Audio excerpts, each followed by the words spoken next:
Mulai ngerekam ya. Mundurnya ora? Mundurnya. Ho. Tes. Oke, cukup.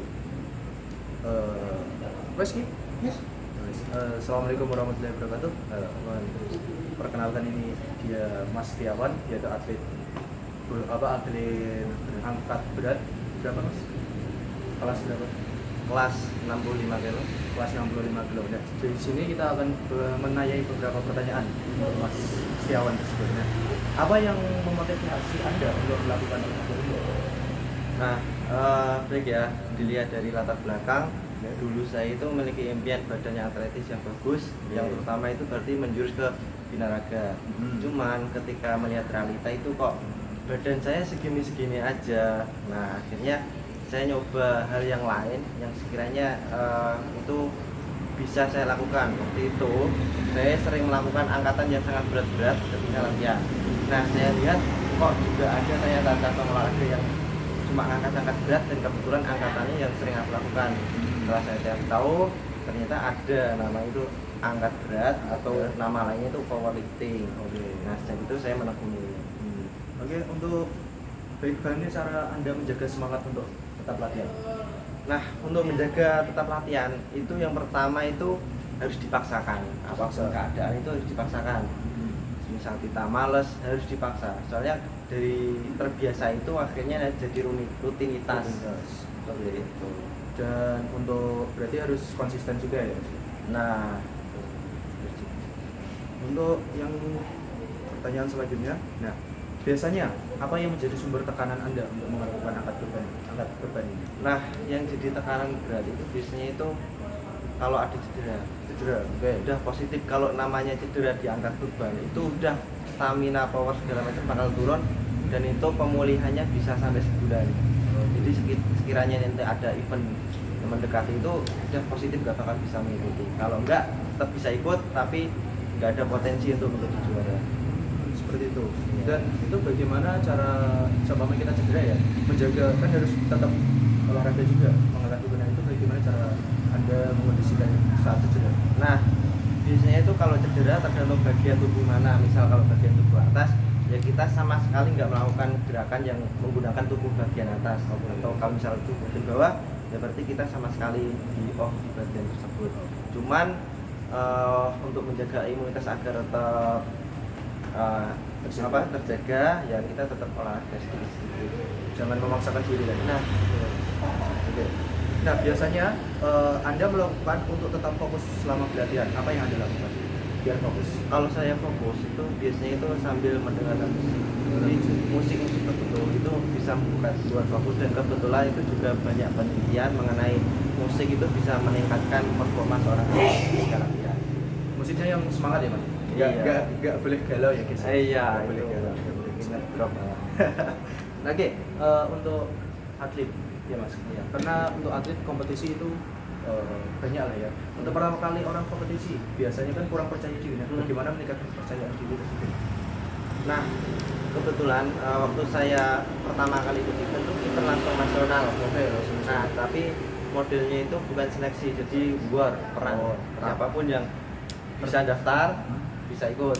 Nah, karena kebetulan itu pertama kali, cara saya biar pede waktu itu, saya merasa bahwa musuh saya itu bukan orang-orang lain yang di sana. Karena positif saya itu 1000% bakal kalah. Cuman musuh saya itu diri saya sendiri. Saya bisa melampaui diri saya enggak dari setiap latihan yang saya lakukan, atau lebih buruk dari latihan yang biasanya saya lakukan. Seperti itu. Nah, meningkatkan kepercayaan diri seperti tadi. Nah, untuk atlet pemula dan biasanya gugup banget ya. Pertama itu gugup banget. Nah, mau motivasi kepada abang-abang, bagaimana Anda harus percaya pada diri sendiri, bukan untuk meningkatkan ke kanan ke kiri, harus fokus. Bagaimana cara Anda melakukan? Nah, buat teman-teman, kalau caranya biar fokus ke diri sendiri, apalagi ketika menjelang event itu, yang pertama itu buat yang pemula ya, jangan lihat skor lawan. Yang pertama itu. Kedua, jangan melihat ketika lawan itu masuk ke platform atau ke tempat pertandingan. Jadi kalau misal latihan masih pemanasan itu nggak masalah, tapi kalau musuh udah masuk ke tempat pertandingan, kalau bisa teman-teman juga bisa lihat. Jadi kalau sekali melihat kok musuhnya itu angkatannya sangat berat melampaui ekspektasi teman-teman, pasti mental akan ngedrop. Jadi kalau bisa jangan sampai lihat skor dan jangan sampai lihat musuh ketika melakukan angkatan dan lakukan yang terbaik. nah, Oke, untuk mentalitas kompetitif, ya, harus ada mentalitas kan Mas ya. Anda masuk kejuaraan tetap harus mentalitas menang, nah. Meningkatkan mentalitas menang dan secara konsisten bagaimana? Nah, kalau mengenai mentalitas menang, tentunya ini mengenai persaingan ya. Ya, persaingan. Kita harus tahu di berat badan yang didaftarkan itu berapa dan melihat apa background semua peserta. Ya. Nah, kalau kita udah tahu semua background peserta, kita di situ bisa melakukan program yang sekiranya itu kita bisa mendekati orang yang pernah ranking 1 di situ. Oke. Seperti itu. Kalau misal kita udah bisa program terus bisa mendekati itu, ada potensi juara karena nggak mesti orang yang pernah ranking 1 atau juara 1 di situ berikutnya akan tetap juara lagi. Karena namanya pertandingan pasti ada yang cedera dan namanya halangan gitu. Kan ini pemulihan mental selanjutnya. Nah, kan ada tetap kalau dalam kompetisi ada yang namanya menang, ada yang namanya kalah. Dan biasanya yang terkena mental itu yang kalah. Ya. Bagaimana memulihkan mental kekalahan tersebut dengan cepat?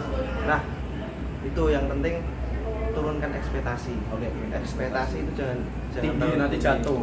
Iya. Berharap itu boleh tapi jangan berlebihan. Seperti itu. Oke. Ini dari pengalaman khusus ya Mas ya. Untuk pengalaman khusus mengikuti perlombaan angkat berat dan angkat besi ini apa yang apakah ada pengalaman khusus mungkin dari Anda atau pengalaman baru mungkin dari Anda? Oke, dari saya itu karena kebetulan ya saya beragama Islam, jadi saya percaya bahwa semua yang saya lakukan ketika event maupun latihan, kekuatan yang saya dapat itu dari Tuhan.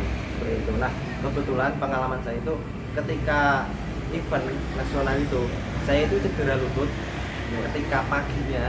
Jadi ini kaki itu buat jalan tuh harus diseret. Cuman ketika hari H itu saya harus mengangkat 130 kilo itu di pundak sini dan harus jongkok squat 130 kilo. Padahal buat jalan aja harus diseret, saking sakitnya sama. Nah, waktu saya tanya ke panitia buat menuju ke tim medis itu tidak dipersilakan. Nah, disitulah saya berdoa, ya Allah, Engkau lebih kuat, Engkau lah yang memberikan kekuatan, tolong beri saya kekuatan. Dan dengan izin Tuhan, kebetulan ketika saya ngangkat tersebut 130 kilo, nggak ada namanya rasa sakit. Selama pertandingan itu nggak ada rasa sakit, nggak ada. Tapi setelah itu baru saya tumbang saya. Ya. Oke. Untuk ini, menurut Anda pentingkah psikologi dalam olahraga?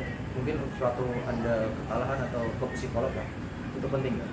Penting karena apa ya, mental seorang atlet itu juga sangat harus dijaga ya. Mental semangat terus juara, terus ketika menghadapi kesalahan, terus ketika mengalami problematika dalam persiapan itu harus benar-benar dijaga. Nah, itu kan yang sangat berpengaruh kan nanti ada lingkungan yang mempengaruhi mental kita, semangat entah dari keluarga, entah dari tempat latihan, dari teman, bahkan dari pelatih sendiri. Itu harus semuanya bisa mensupport kita.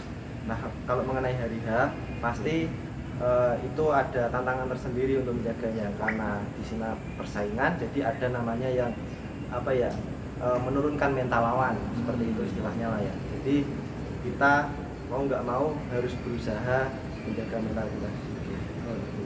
Oh iya, tadi sedikit mengutip, harus ada orang luar juga yang mendukung ya Mas.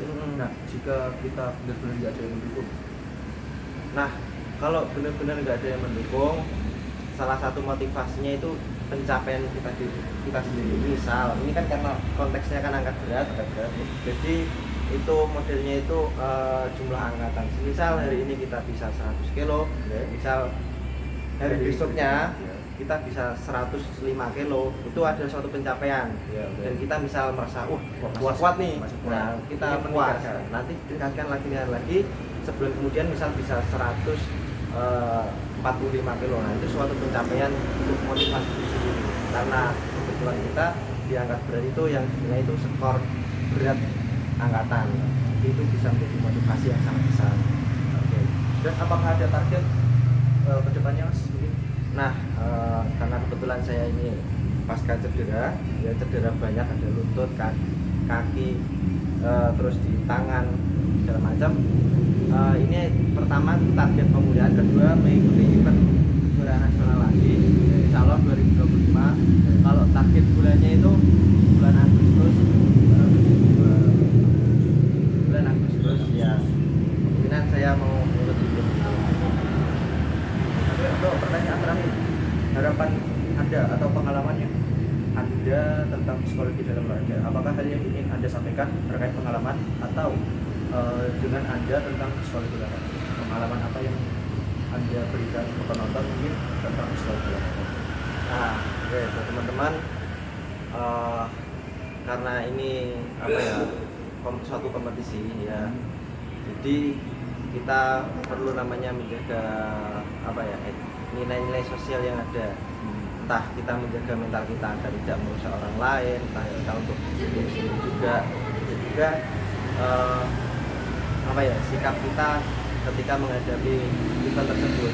Namanya event pasti ada kalah dan menang, dan ketika proses pertandingan tersebut itu kan jelang waktunya juga lama. Nah, attitude kita itu juga sangat bernilai. Jadi kalau bisa kita hebat dalam pertandingan, kita juga harus hebat dalam bermoral. Oke, untuk mungkin cukup sekian ya teman-teman yang nonton nanti kita wawancarai Mas Setiawan ini. Semoga kita bertemu lain waktu.